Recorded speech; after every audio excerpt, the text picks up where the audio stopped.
This is A Different Perspective with Kevin Randle. A retired U.S. Lieutenant Colonel, Kevin Randle has been studying UFOs for nearly 50 years. Kevin has investigated some of the most famous UFO cases in the world and has been consulted for dozens of documentaries about UFOs. Considered one of the leading experts into the Roswell UFO crash of 1947, Kevin has written more than 25 books about UFOs, including the recently published Roswell in the 21st Century. Now, here is the host of A Different Perspective, Kevin Randle. And welcome to this edition of A Different Perspective. I'm Kevin Randle. Normally at this point in the program, I rant about something, and there is so much going wrong in the world today, I wouldn't know where to begin. And I always try to keep the program apolitical, so that kind of limits where we're going. So I guess we'll just jump into this thing today. I'm joined by Dr. James Houran. He's received his PhD in medicine with a psychology focus from Adelaide University in 2004. He is currently Director of Research at Integrated Knowledge Systems Incorporated and is a research professor in the Laboratory for Statistics and Computation. Well, it's the Institute, the Political Institute of somewhere. You can fill me in on that later here. I can't make the foreign words. He has published over 100 peer-reviewed research papers in both mainstream psychology and a variety of anomalous arenas, as well as currently serves as on the editorial boards of several journals. As of January 2022, he was appointed the new editor-in-chief of the peer-reviewed Journal of Scientific Exploration. Jim will talk about his UFO-related research, including his controversial work on the Ramey Memo controversy with a broader Roswell incident, within the broader Roswell incident, 1947. Maybe we should start again. I don't know here. Jim, welcome to the program. Kevin, good to connect. It's been quite a while. Yes, it has. Hey, what's this thing that I couldn't pronounce? The Institute of... Look, all you need to know, it's called ISLA. It's a Portuguese university where I am a professor at. But the most important thing is I've been given the opportunity to be an editor of a science journal that's devoted to all range of anomalies across science. And so ufology is certainly part of that, but it's a wonderful way to get a really great lay of the land, because a lot of these anomalies that normally we think are of being disconnected, they actually relate to one another. So, well, here's a question I think that many of the audience may have. What exactly is a peer-reviewed scientific journal? I don't think they would have had an opportunity to come in contact with many of those. Well, it's overstated for one thing. If it's a scientific journal, it should by definition be peer-reviewed. What that means is we're not just publishing people's unchecked opinions and speculations, rather ideas, whether they're just conceptual or whether they're actually tested through different research designs. They are independently evaluated by experts in the field. And then the papers usually go through a set of revisions to clarify issues, maybe catch errors. So what is finally published in that journal has passed muster. That doesn't always mean that everyone still agrees with the findings, but it does mean it went through quality control, because science at the end of the day is not about opinion. It's about, or driving consensus. It's about trying to continually push the limits of knowledge. So just when you think you know, there's always some new room to grow. And peer review helps keep us current, and it helps make sure that different points of view are taken into account. Well, I would think that you've got a panel of people to review the work, and maybe there's 5 people on the panel and 3 of them say yes and 2 of them say no, then it passes muster and is published. Well, something like that. Again, not every research design is going to appease every possible reader. That's why skeptics, advocates, they need to be talking to each other and cooperating rather than talking at each other.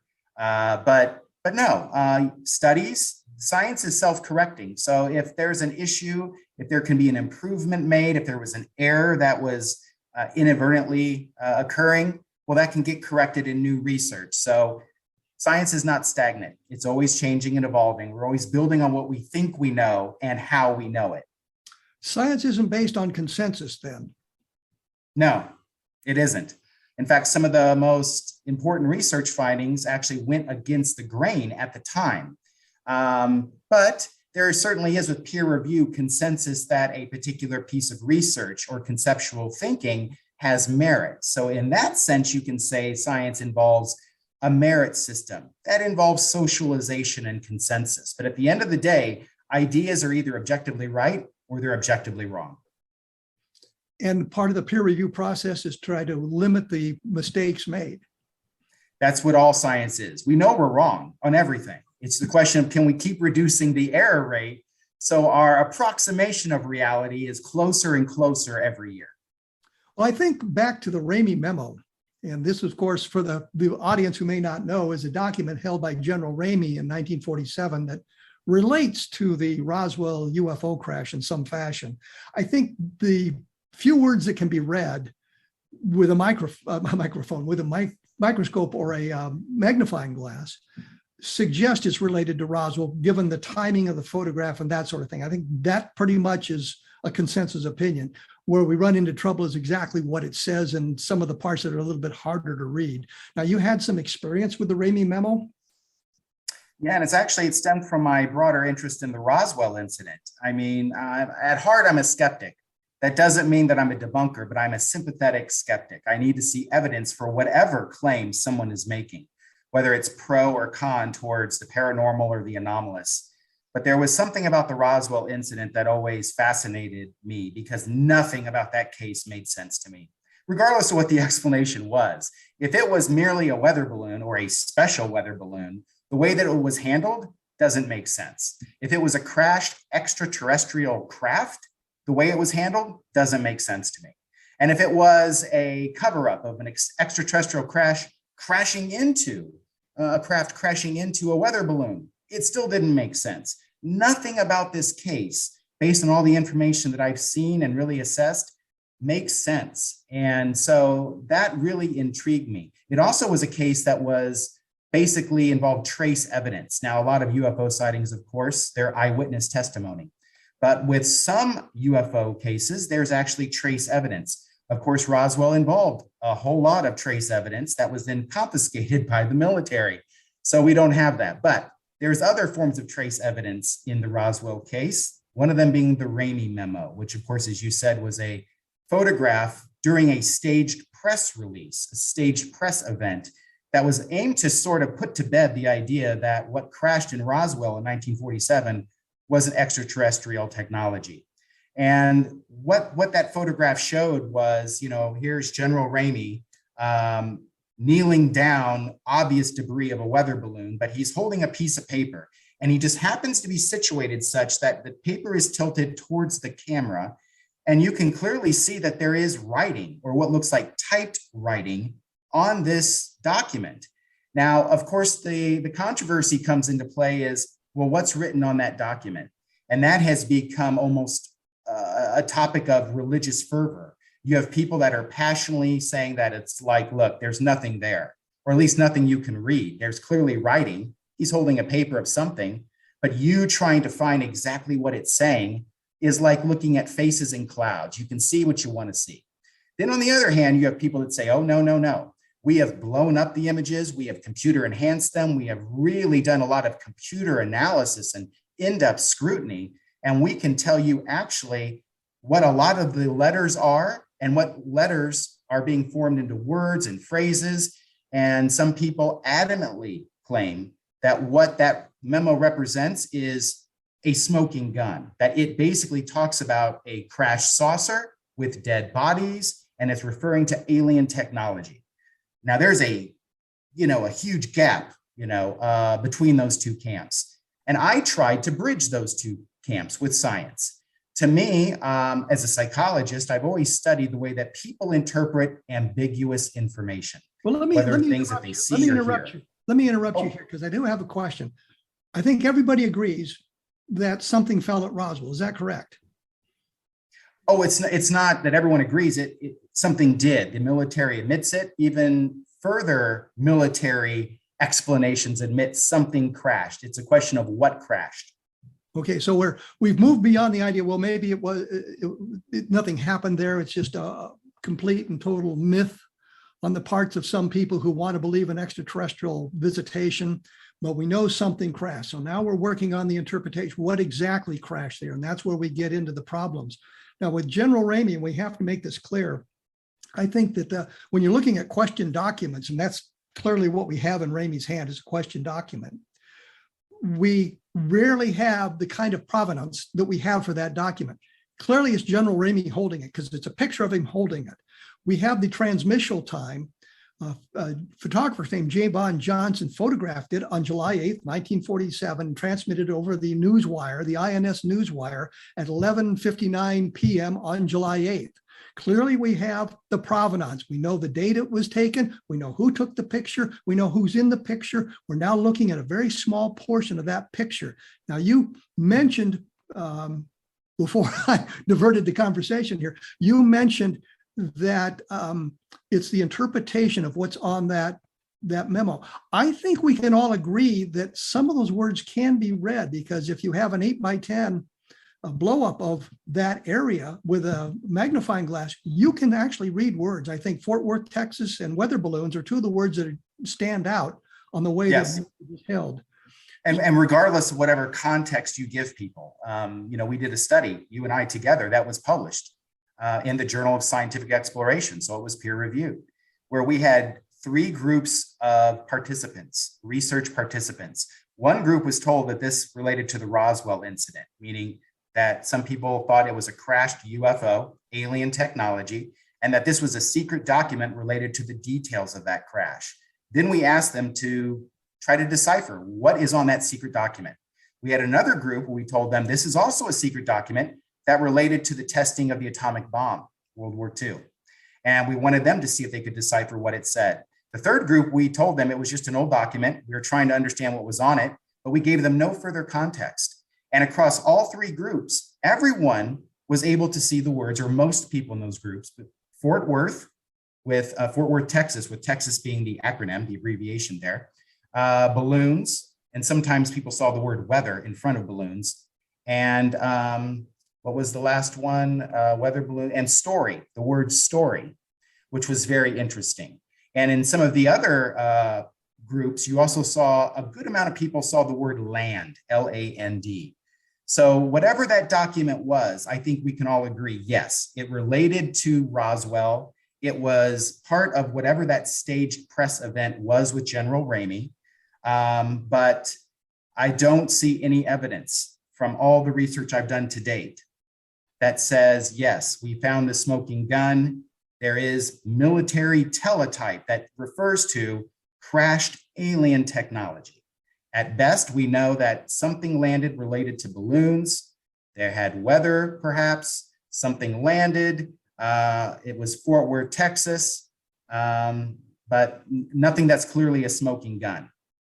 That's what we found. One of the things that I was involved with just a couple of years ago was another attempt to read the memo, and they used equipment that would take it down basically to scan the negative down to the microscopic level, and then rebuild the whole thing, eliminating the noise that is collected on the negative, and the noise being the dirt and the fingerprints and all of that thing from the 70 years of its existence.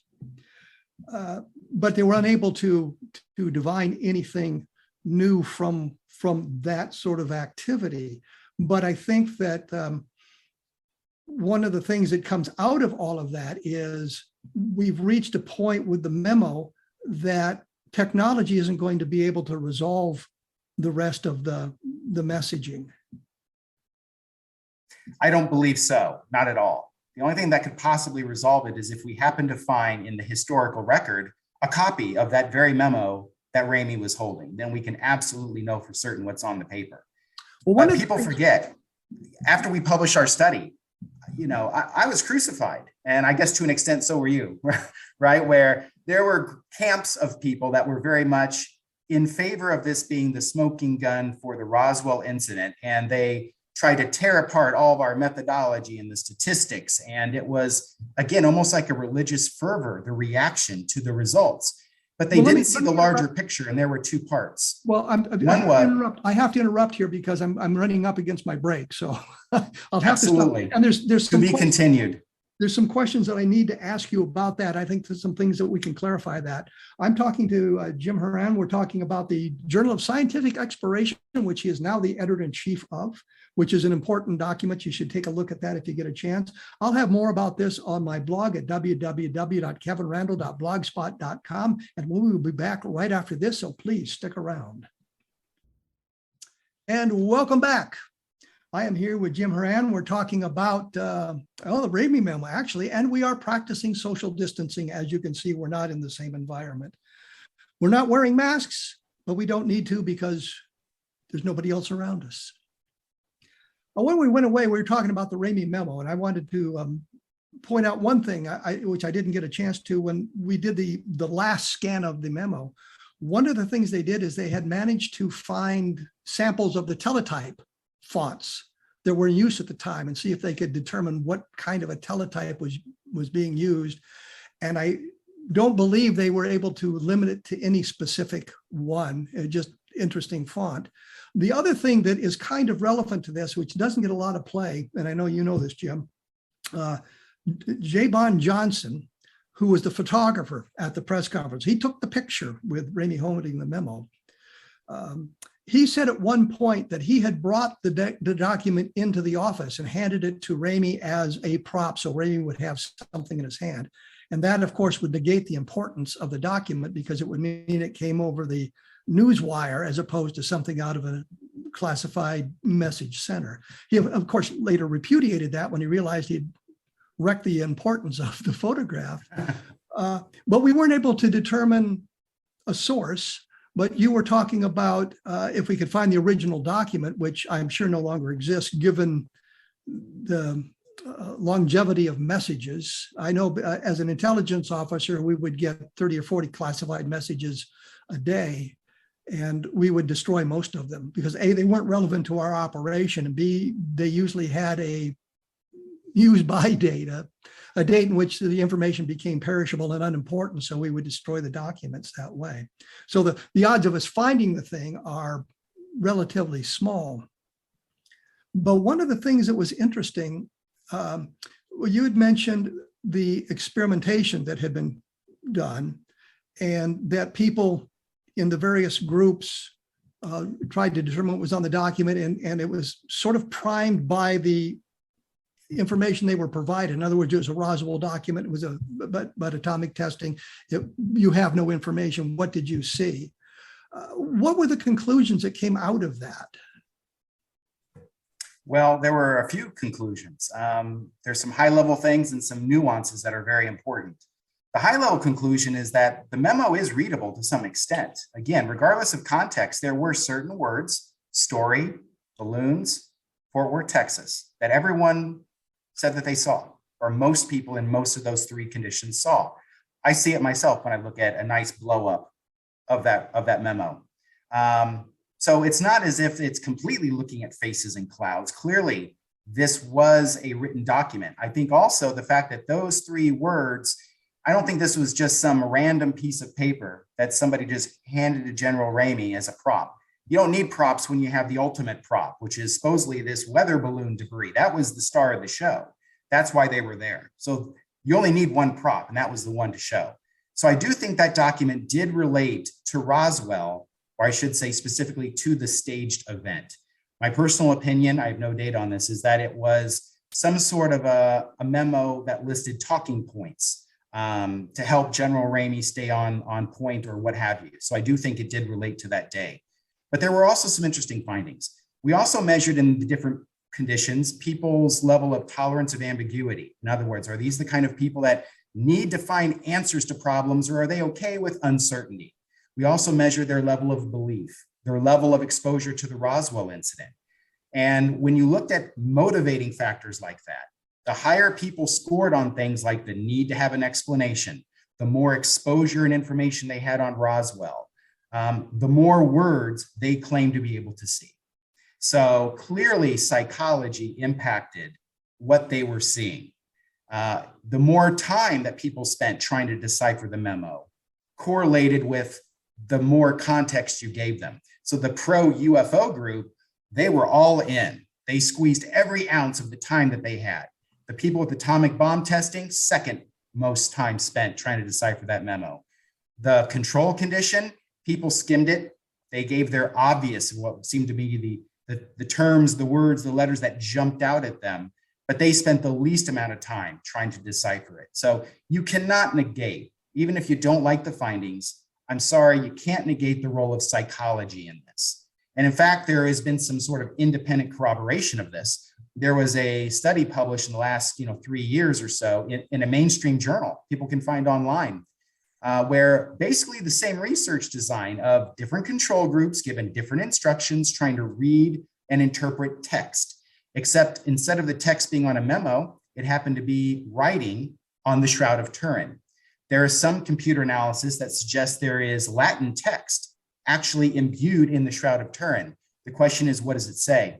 And so without citing us, without even knowing about our study, that research team on a completely different issue, at least conceptually, went about the same general procedure, and they tended to find the same things. Sure, people can see images and patterns and letters, but depending on your context depends or dictates what you tend to see. So we know psychology does influence the way that people see and believe in the Ramey Memo. What's interesting is my PhD dissertation was on how belief structure influenced the identification of ambiguous stimuli.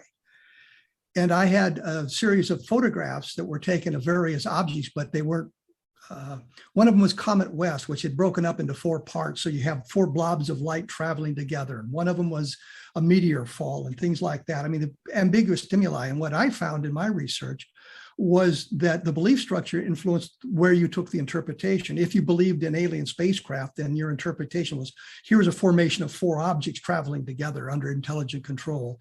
If you were very religious, you might see that as some kind of a ghostly image. It was a ghost that was seen there. So the belief structure influenced it, your identification of the ambiguous stimuli as well. I think that's what all of this research has proven to us, that it is related to where you are in your life is how you identify this. One of the things one of the criticisms was that the UFO researchers who had studied the Ramey Memo claimed, well, I spent weeks and weeks and weeks trying to interpret this thing. And in our study, the subjects spent 10, 15, 20 minutes. And I think you kind of alluded to that the control group spent the least amount of time in 15 or 20 minutes. And I think the Roswell group spent the most time trying to puzzle this thing out, but it still was under an hour for all the people looking at the memo. Yes. Well, first, the memo is not that long. So if you're spending days and weeks and years looking at this, I would say you're straining your eyes to find evidence for something that you already believe. Either there are patterns that look like letters and you can clearly tell what those letters are, and those letters either do or don't form certain words. To me, it's like filling out a crossword puzzle, okay? It's like, it should be very, very obvious. And if you have to keep straining or using new groups, new technologies to try to see, wow, is that the letter E or is it the letter F? I would say that you're only proving the point that it's ambiguous stimuli. You don't know. And all you're doing is straining your eyes, sometimes literally, sometimes metaphorically, to try to find meaning in chaos. Now, what people don't realize from that original study that we published was we said, hey, there might be independent analysis or new technologies that might be able to detect patterns in a way that the human eye can't, and that there needs to be further research. We certainly didn't debunk the memo. That certainly wasn't our intention. And most people don't even realize there was a follow-up study that was published. I didn't do the study, but I facilitated it thanks to a grant from the Fund for UFO Research. And it was published as a monograph in 2004, 2005. And it was called A Search for Meaning in the Ramey Memo. And I actually sent out, not negatives, but the scans of the memo to 3 independent laboratories around the world, including one of the laboratories that did analyze the Shroud of Turin that found the Latin writing on the cloth. And I, again, didn't tell them too much about what the controversy was. Now, if they did their own research or if they happened to recognize it, I couldn't control for that. But just getting any lab to take time to pro bono look at those scans and try to give me an assessment of what does it say, I thought was a win. and I had 3 independent laboratories do the analysis. Each used their own computer enhancement techniques. I didn't dictate anything to them. I only gave them the material and asked for them a simple question. What, if anything, does this say? And all 3 labs said the exact same thing, although they used different words, and that is, you can't read it. That the noise to signal ratio, the resolution of the image is such that, yes, you can tell there are certain letters, you can tell that there's writing, but to try to distinguish specific words in a reliable way that they would attest to in court, no. Let alone strings of words and claims that have to do with alien technology, no. So it wasn't just our study. We had 3 independent labs use their own state-of-the-art technology to try to enhance and interpret the memo, and they all came to the same conclusion. Interesting, but not conclusive. Well, the key phrase, I think, in the memo, the one that most UFO researchers are hung up on, the one that is really the smoking gun is, I think the first line, it says something to the effect of victims of the wreck. Mm-hmm. If that phrase is actually there, that eliminates, of course, the weather balloon, because there's not going to be any victims of a weather balloon crash. That's the key phrase. And I know that David Rudiak, who's done a lot of research on this, was to the point where he was counting the specific letters in the words and that. And he says, well, there's only so many words in the English language that have the right amount of letters that start with the letter V, V being the critical letter in that whole string, victims of the wreck. I was involved in a study with Josh Gates of Exploration Unknown and all those kind of programs. I went to Texas just to meet Josh Gates. But while we were there, they, of course, had the memo analyzed once again by somebody who's an expert in this. He said the word isn't victims, it's viewing the wreck. And I thought, well, there's an interesting interpretation, because it fits the criterion that David Rudiak set up, but it changes the whole meaning of the memo. Because if you're viewing something, you no longer have the smoking gun. I found that kind of interesting. Well, it is interesting. It's also interesting that none of the participants, none in our original study, saw the word victims or even wreck. And again, none of the 3 laboratories using at the time, around 2004, 2005, the state-of-the-art technology available to them came to that conclusion. They didn't see those words. So it would be interesting if there could be some computer impartial analysis done that could confirm that, yes, that's what those words say. But even if it did say that, it doesn't really further clarify the Roswell incident at all. Well, what I was thinking, though, when I look at the memo and that line specifically blown up horrendously, I can see it both ways. I can see viewing. I can see victims of the wreck. And that tells me it's an ambiguous stimuli, because I can see it either way where my mind is going. But in the latest study, as I said, they took it down to the molecular level and then rebuilt the scan. I mean, it took them an hour to scan the negative, and they did it just a little bit at a time as the camera moved by computer control over the whole thing, and then they rebuilt it from there, eliminating the noise. And when we were done with that, the words seemed to be remains of the wreck. Well, not necessarily, but the viewing became remains. It looked more like remains than anything else. So there's another interpretation. Well, and actually that's 2 interpretations. Remains could mean dead bodies, and remains could mean debris.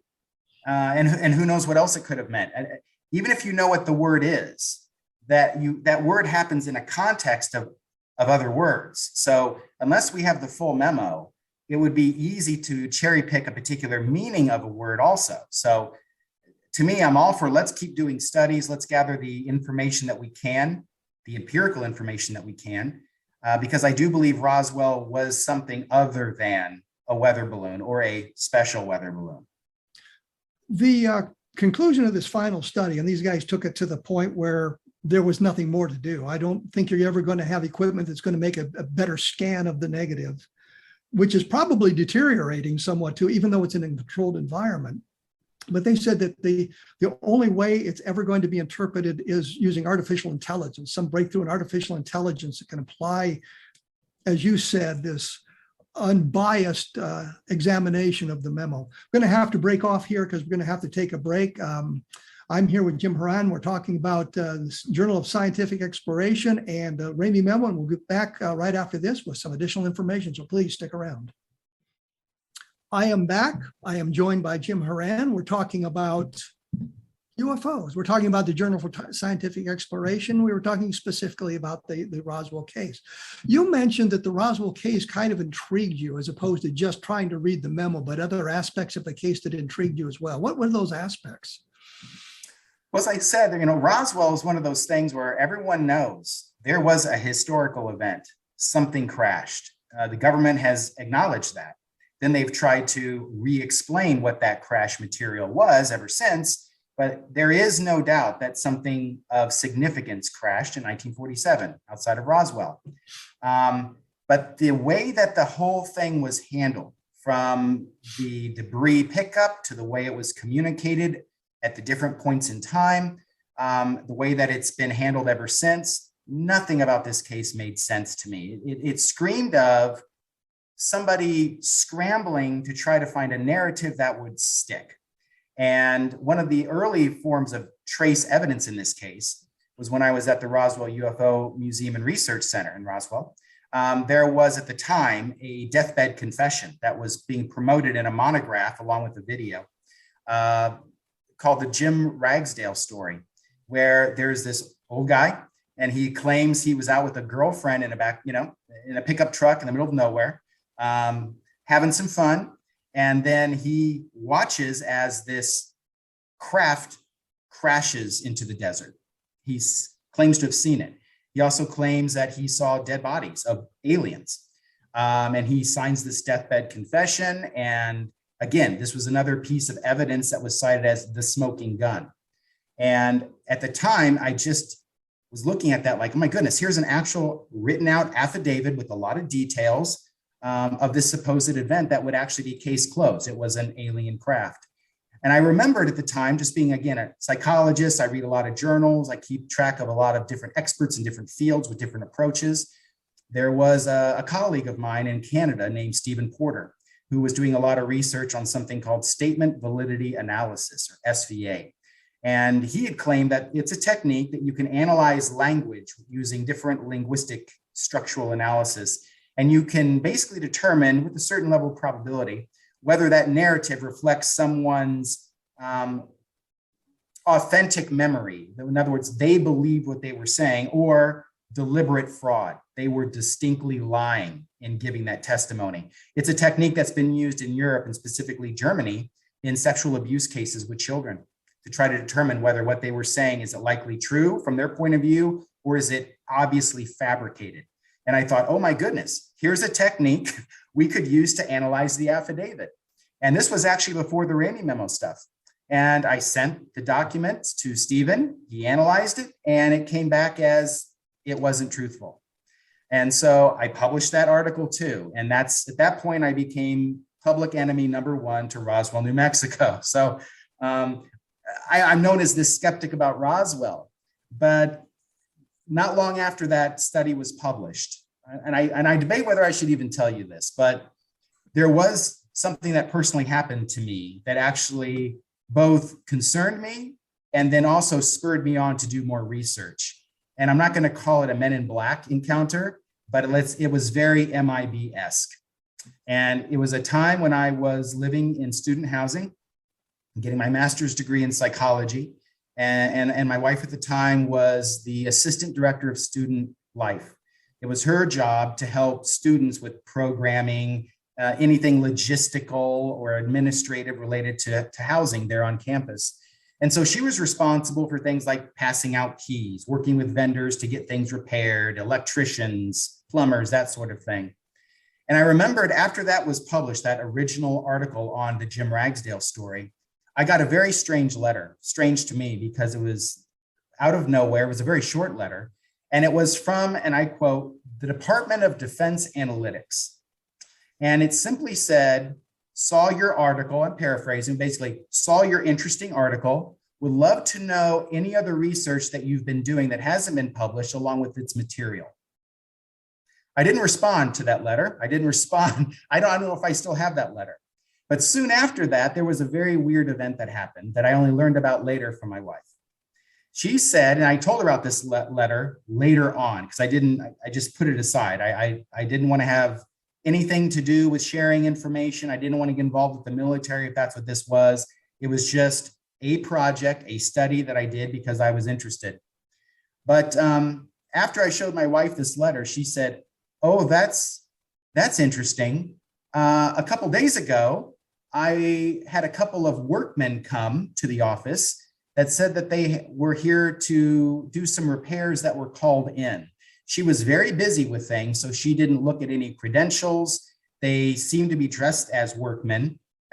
They seemed to have a clipboard, but they didn't show any paperwork. They just said they needed to have the pass key to get into a section of housing, which just so happened to be where also she and I were living.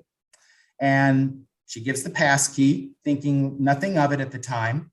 But as she reflects on it, she doesn't remember getting back that pass key. She went to later look at work orders from students that may have either called in to different vendors like electricity, cable, water, whatever. Nothing was called in. There was no record of work orders. She never saw them again. And there was no pass key that was returned, even though later they found it in its place. And she thought that, wow, that was completely unlike any other interaction that she's had with utility workers. And nothing like that has ever happened since. And it just happened to coincide with around the time that I also got that letter that I never replied to. Well, you know that I'm probably the first person to have talked to Ragsdale about his experiences.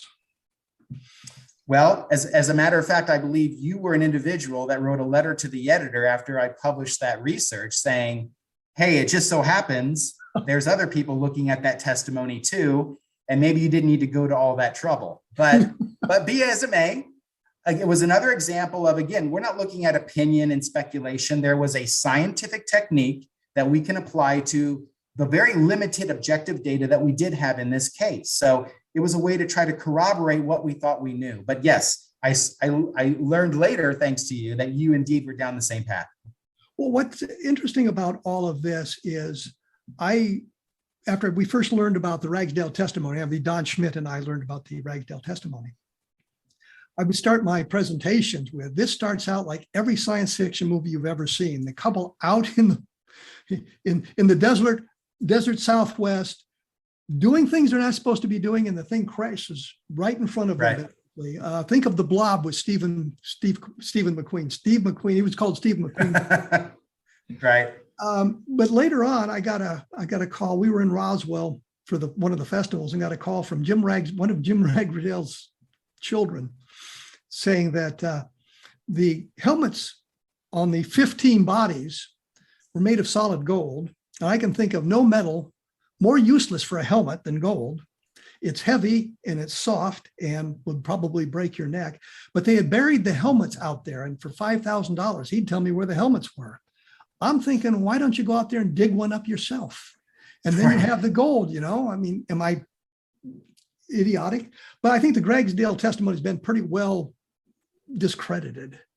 Yes. Basing on the changing of the story and all of that sort of thing. And it's too bad, because it was a nice way to start the presentations. It's a great story, but that's all it turned out to be. But that wasn't because researchers were going back and forth based on speculation and opinion. It was because of due diligence, investigation, and to the extent possible, objective analysis. And you would hope that that kind of mentality wouldn't be controversial, especially as applied to the Ramey Memo, but that would be embraced, it would be celebrated. And it should be applied to all of the aspects of the Roswell incident, as well as ufology. Did you ever look at the MJ-12 documents at all? I know about them. I've looked at them myself.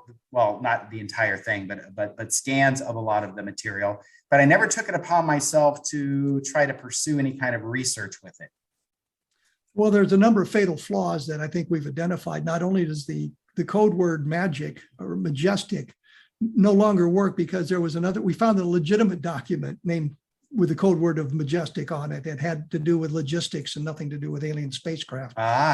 But there would be no point, there's no point in this whole thing where you would have the same code word being used for two separate projects, because if you did that, then someone who's cleared for Majestic might inadvertently get the stuff that he's not cleared for, and vice versa. So they control the use of code words, and we found the legitimate code word.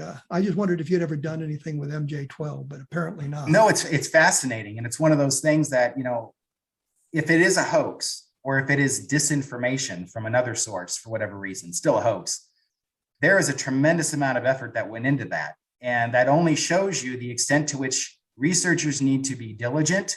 They need to check their belief systems, their ideologies at the door. And they need to then go also the extra mile to put the same amount of effort and analysis as some people have put into hoaxing. What is interesting about all of this is that I was reading a book, reading a paper the other day, and it explained that 50% of all the documents relating to the Texas War for Independence were fabricated because there was a big market for those kinds of documents. And again, you've got, I think it's called the De La Peña Diary, which is something that took a lot of work and effort to do. But I am convinced that it's something was created in the 1950s and had nothing to do, well, had to do with the Battle of the Alamo, but it was created in the 50s by someone trying to change the dynamics of the battle somewhat. Oh, it's fascinating. But and of course, you also have cases like, the Hitler's diary, Jack the Ripper's diary. It's certainly not just in ufology that you see this trend for hoaxing and trying to make money off things and whatnot. Even in the world of antiquities, collectors and dealers, you'll always see them in the news about, oh, this stolen artifact is now going back over here. And oh, by the way, this is now fake. Right, it's hard to know what to trust. All the more reason why investigators need to check their biases and their belief systems at the door and to try to really get at the truth of the matter. And that means objective analysis to the extent that you can. There was a movie that came out a while ago starring Melissa McCarthy, and I really never cared for her as an actress. So if she was in something, I avoided it. But I got caught up in this. And the reason I bring it up now is she was portraying someone, and I forget the name of the woman, who was a legitimate real live person who had some success as a writer, but her success had evaporated. And she sold a document that related to somebody that she knew, and it keyed her, well, I can make this stuff up. And she was selling an awful lot of documents like that. And, yes. And that became her livelihood, was creating these documents among the artistic community, the writing community, letters and things like that. And you'd have people writing books, and they would quote those letters as some sort of evidence that, person A did this to person B and that sort of thing. And it turned out to be a complete and total hoax. And I think that in the world, we tend to think if it's something held in a library collection is probably accurate and true. And it turns out that may not be the case. No. And I have seen that movie, by the way. I happen to like it. I'm not going to say I'm a Melissa McCarthy fan, but that story I thought was compelling. And I imagine it might even be based on something real, because we know that stuff happens, right? But it does. Again, I'm going to be a broken record. It should make every researcher nervous coming across evidence. And even if that evidence confirms what you think you know, what you want that evidence to say, that is the time where you need to ramp up your inner skeptic and try to debunk it, right? You need to play a healthy devil's advocate to yourself, really cross-examine that evidence. And that usually means you not doing it. When I mean you, I don't mean you, Kevin, but that investigator doing it. That's where you need to have independent eyes on evidence to one, see if it's valid, and then what does it mean? And it's too bad with the Ramey Memo and the whole debacle that exploded because of that first article, that those kinds of approaches, that sort of mentality would be seen as, one, controversial, and two, threatening. It's not what the scientific method is supposed to be about. Well, we're going to have to take another break here, but I want to just reinforce the one idea. Of all the documents we've dealt with here, the Ramey Memo is the one that we have the perfect provenance for, because the guy's holding it in his hand and we have the data was transmitted. We're talking about the Ramey Memo. We're talking about UFOs. We're going to talk a little bit more about the Journal for Scientific Exploration in just a moment. I'll have more information up at my blog at www.kevinrandle.blogspot.com. We will be back right after this, so please stick around. I am back. I am joined by Jim Houran. We've been talking about the Journal for Scientific Exploration in a roundabout way, focusing on the Ramey Memo because he and I had done an experiment many, many years ago now about the Ramey Memo to try to gather some scientific data about it and the interpretations of it. And as I said repeatedly, I think it's important because it just cracks me up that the provenance is so solid on it. The guy's holding the thing in his hand. But the Journal for Scientific Exploration, where they published this article, which led to some nasty letters from ex-friends and that sort of thing. You mentioned it not only deals with UFOs, it deals with other paranormal activities and unusual phenomenon. What sort of things? Well, I'll call it anomalous phenomena. Anomalous. Whether it's paranormal or not, who knows? But things like parapsychology, right? Do people have an ability to influence other people's minds or the environment? Cryptozoology, hidden animals, ufology, of course. But we also get into aspects of history, folklore, belief systems, new types of energies, and whether Einstein was right about things related to the cosmos. So it has to do with what we call edge science, where people have observed either through just regular observation or whether through scientific measurement, aberrations, outliers, anomalies that otherwise wouldn't predict, that shouldn't be predicted to be there if our current understanding of science was correct. So to make sense of these anomalies, we offer a platform for good, rigorous research, the kind of research that most mainstream journals wouldn't touch because it's too controversial. But we love controversy. Well, one of the things that's always come up in the UFO field is the data are all anecdotal. And my question has become, when does an anecdotal observation become a scientific observation? Is there a line to be crossed there? What is the criterion for determining something as a scientific observation as opposed to an anecdotal observation?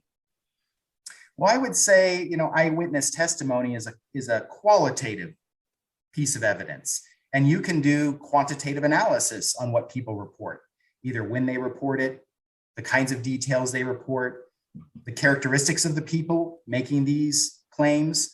There's a lot you can analyze in a scientific way. And by scientific, I mean you're testing a hypothesis.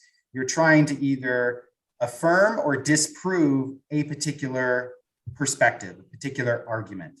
So if it can be falsified, it's scientific.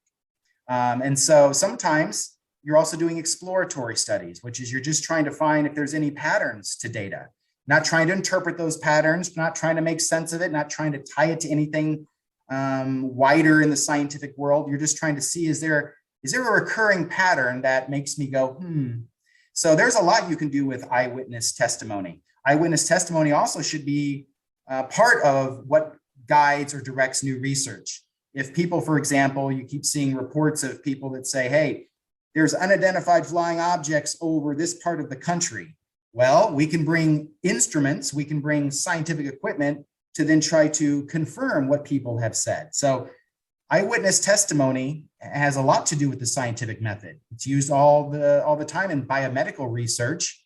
It's used in polling and marketing data. So no, if people try to dismiss eyewitness testimony as just being completely not a form of evidence, that's misguided. Well, something you said here has kind of triggered a thought. Are you familiar with the Galileo Project and Avi Loeb? Oh, yes. What do you think of that? Well, as a matter of fact, he was part of a symposium where and it's on YouTube, part of the Society for Scientific Exploration. That's the association that sponsors our journal. And so you can be a member of the association and have access to symposiums and talks and conferences. And there is a YouTube presentation, sort of a TED Talk of sorts, on that very topic that people can look up for free. It's fascinating. And I think most scientists, especially ones that deal with astronomy, cosmology, physics, would say that just statistically speaking, when you look at the vastness of the universe, there's almost certainly intelligent life somewhere else, or there has been in history. And there probably are, according to the Drake equation, right? Just within our own Milky Way galaxy, there could be thousands of intelligent civilizations. And so artifacts, technological artifacts, space junk, so to speak, could be flying around and you could detect it.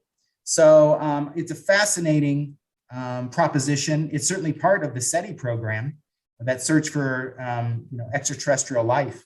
So I think it's fascinating, and that is one topic that really is bordering on the mainstream. You will see all sorts of mainstream astronomers and people in physics talk about that sort of thing. Well, we've launched our own interstellar probe with the Viking, and I think it's finally left the solar system. It's left the solar, right? Yes. So it's now out in deep space, in interstellar Deep space. Mm-hmm. So it could pass by somebody's civilization 80,000 years in the future. And that's kind of, I think, what his attitude is, that there may be those sorts of probes sent out, and we can detect those much better than, or expect those much more than a kind of a interstellar flight with a. Oh, absolutely. I think there's a term called technosignatures.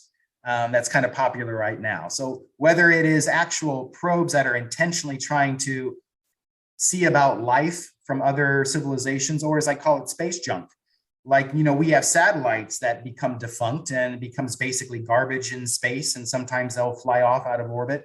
Well, maybe something like that also.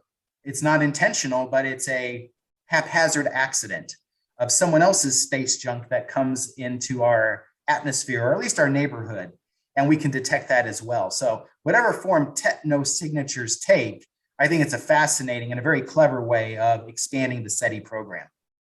I did a science fiction novel quite a few years ago called The Rat Trap. And the idea was that a technological civilization was sending out these probes. And the idea was, if you could get to it in space, it entered the solar system, you could get to it. Well, that displayed a level of technology. And if you could get inside it, and access the equipment in there, that showed another level of intelligence, and would radio the information back, but it was a probe that was not really inhabited. And then, of course, our people got caught inside. Now, how do they get out of it? That they're inside. But it was just that kind of an idea, that these probes were sent out looking for intelligent life without any specific designation or destination, but they were designed so that if somebody else got to it, it would alert the home world about that. That's cool. Kind of. That's cool. You also said, of course, Kevin, we might be evidence of alien life, right? There's that idea too, that human life was seeded through extraterrestrial organic matter, right? And so there is a study somewhat along those lines that is in preparation right now for our journal.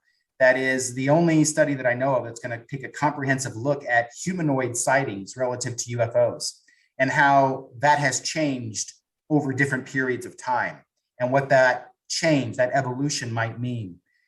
So there's all sorts of fascinating hypotheses related to ufology, but I guess the point is that humans, we think of extraterrestrials as being far off in distance and have nothing to do with us or our shared history, when who knows, maybe there is something to this ancient civilization and ancient technology stuff that we either intermingled, or maybe we came from another galaxy or another solar system. I always thought that intergalactic flight would be impossible, because the nearest galaxy is 2 million light years away. So that's quite a distance. It is if you're going the standard way, but who knows if we can ever detect and use wormholes where you can actually take a detour through space-time fabric. Who knows what might be possible, but it's fascinating to think about. I'm glad there are people that are pursuing this in an academic way. If somebody wants to learn more about the Journal for Scientific Exploration, or can you subscribe to it? How do we get in touch? How do we learn about it? You can subscribe for a print version, but the advantage is it's an open access journal, which means it's free and online to any readers without any sort of a paywall. And people can go to scientificexploration.org and they can access all the past issues. So even if you're not a member of the Society for Scientific Exploration, or if you're not a subscriber to the print version of the journal, anyone can get access to this cutting edge research. So if somebody wanted to look up our experiment that we did many, many years ago. It's there. It's there. as is the Jim Ragsdale stuff, as well as other ufology topics. But we're yet to hear the end of Roswell. I think this is one of those cases that is never going away. And who knows what there might be in a library archive, or what new photograph might be discovered, or new eyewitnesses that can lead us to new clues and trails of evidence. But I don't think Roswell is going to be buried anytime soon.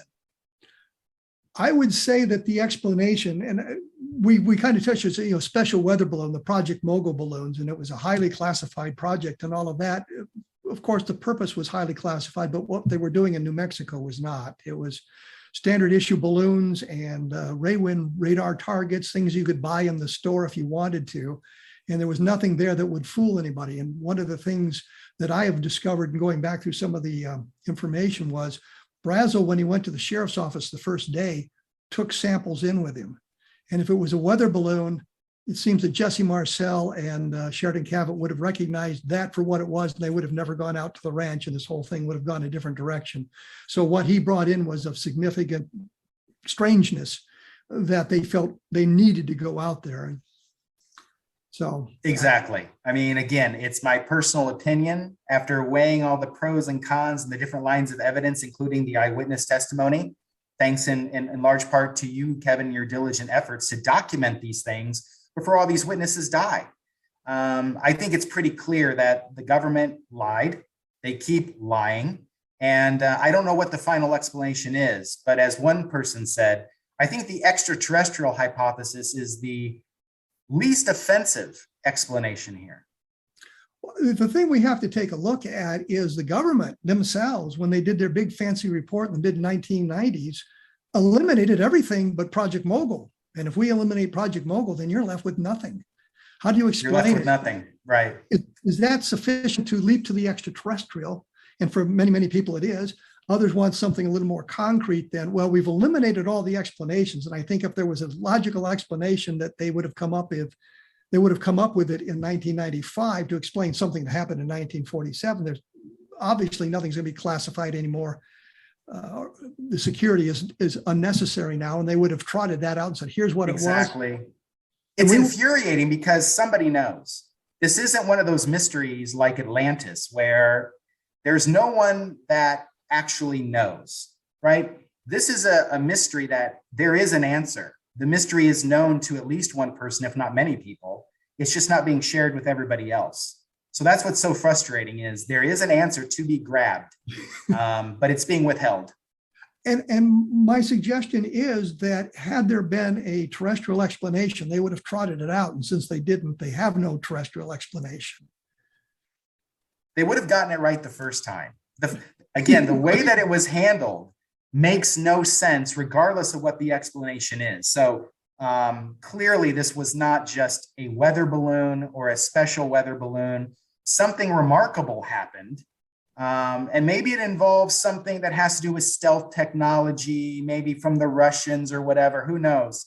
But the fact is, we do not have the full explanation, and it certainly was no weather balloon. It just wasn't. Well, Jim, I gotta let you go here. Normally, I cut people off long before this, so I can go into my Sorry. spiel, but the conversation has been so interesting, I didn't want to do that.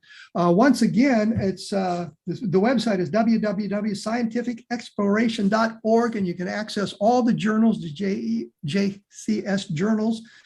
They make for fascinating reading. There's book reviews in there, so if you a book on UFOs or something, you can see interesting reviews there. Jerry Clark did a wonderful one on the Aztec crash.